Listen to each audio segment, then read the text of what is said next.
Bonjour à tous, ou rebonjour pour ceux qui ont regardé l'intro précédemment.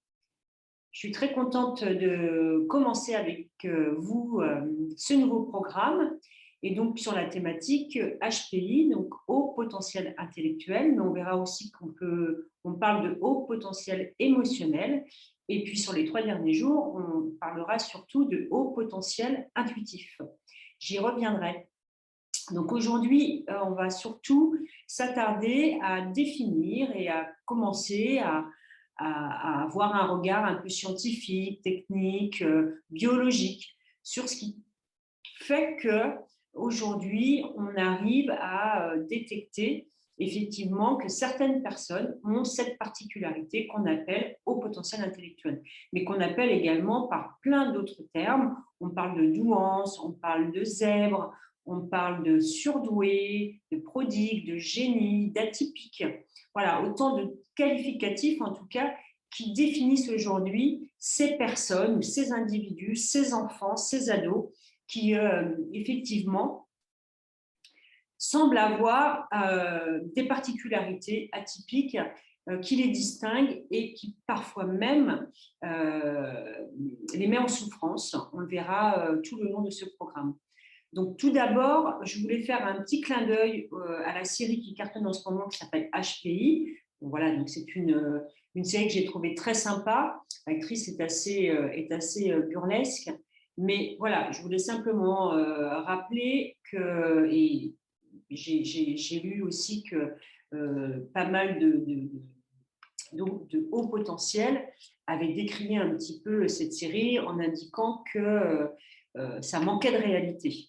Donc voilà, c'était aussi pour indiquer que voilà, faites-vous plaisir, vous pouvez la regarder, mais effectivement, ça manque un petit peu de fond. Voilà, c'est un petit peu à la Dr House, au mentaliste, mais on n'est pas vraiment, voilà, on parle très peu du fonctionnement atypique du haut potentiel, mais je dirais que quand même, vous allez voir tout le long de ce programme que c'est un petit peu plus complexe que ça. Voilà, c'est un petit aparté. Donc, comment définir déjà un haut potentiel intellectuel? Ben, il y a plein de définitions, mais moi j'aime bien dire que finalement, un haut potentiel intellectuel, c'est quelqu'un qui effectivement a des potentiels importants en lui en devenir. La caractéristique qu'on peut dire, c'est qu'effectivement, le haut potentiel possède des aptitudes intellectuelles supérieures à la moyenne. Donc, du coup, là, il a été défini en tout cas que cette moyenne, elle est définie par un quotient intellectuel et que les hauts potentiels, pour être considérés comme haut potentiel, ce QI doit être supérieur à 130.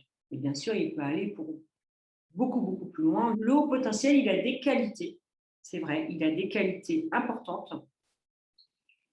Il a des qualités surtout potentielles, donc en puissance. Mais voilà, l'objectif est bien sûr, comme je disais tout à l'heure, de les découvrir et de les développer.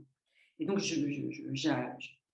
j'engage vivement les parents à accompagner leur enfant et leur ado qui, effectivement, s'ils ont un doute ou s'ils se rendent compte qu'ils ont des particularités, des différences dans leur comportement, etc., de pouvoir les accompagner dans ce cheminement. Parce que c'est important on en revient toujours à la connaissance de soi. Et plus vite on est au courant, plus vite, effectivement, on sera un adulte conscient et à l'aise avec son potentiel. Ce que je voulais aussi ajouter, c'est que, alors j'ai pris quelques notes, voilà, pour rien oublier. Donc, je voulais revenir aussi sur cette notion de quotient intellectuel. Donc, les capacités intellectuelles au-delà de la moyenne, c'est ce qu'on disait tout à l'heure, donc supérieur à 130, mais cela reste un score. Il faut vraiment avoir bien ça en tête. En tout cas, pour moi, c'est important parce que je considère que chaque individu a ses particularités, est un être complexe et entier et ne peut pas simplement être un score.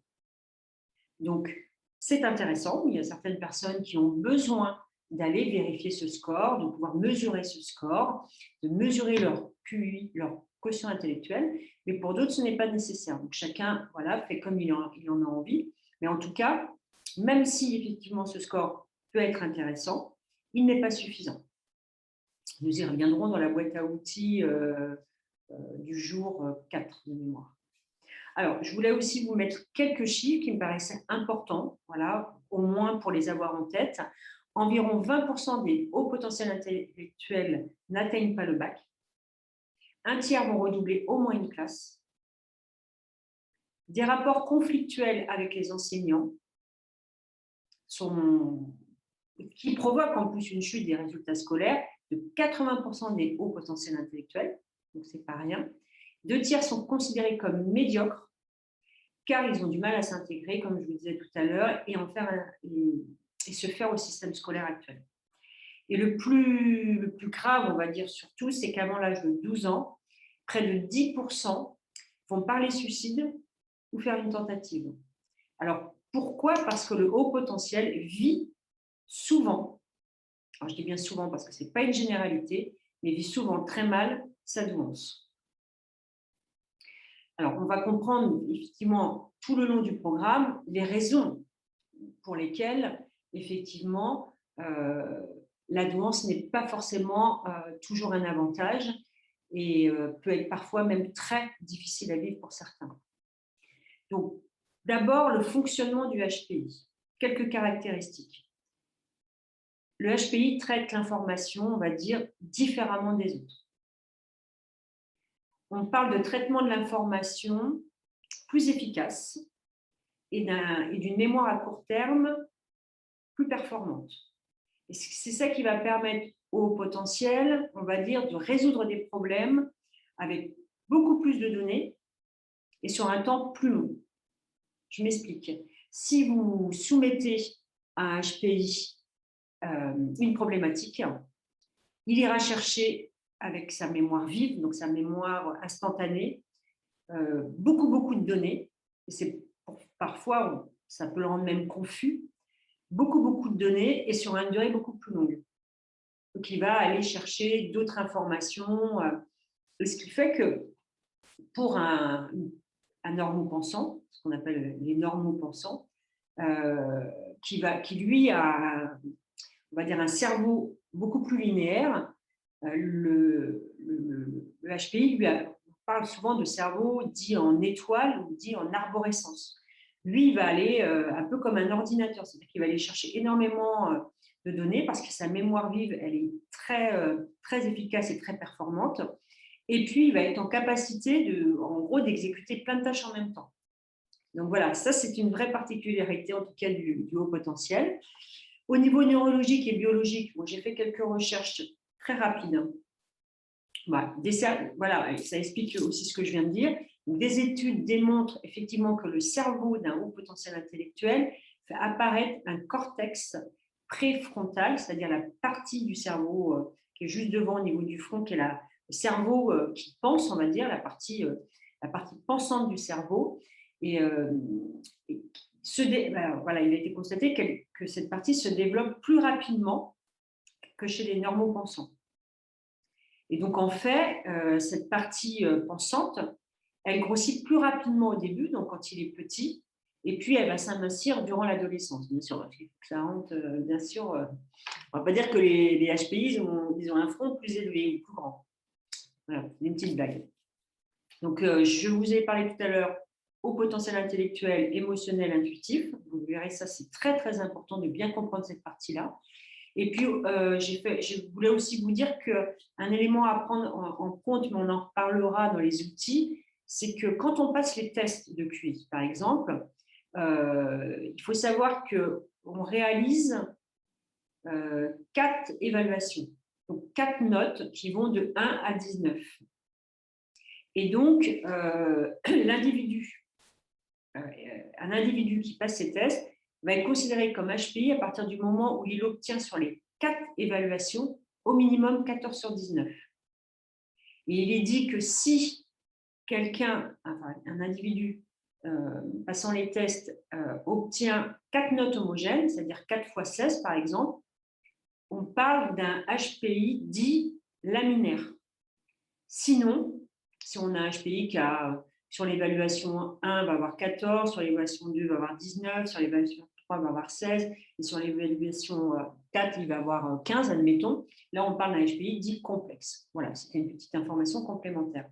Donc, voilà ce que je voulais vous dire dans cette première vidéo. J'essaye d'être rapide et efficace.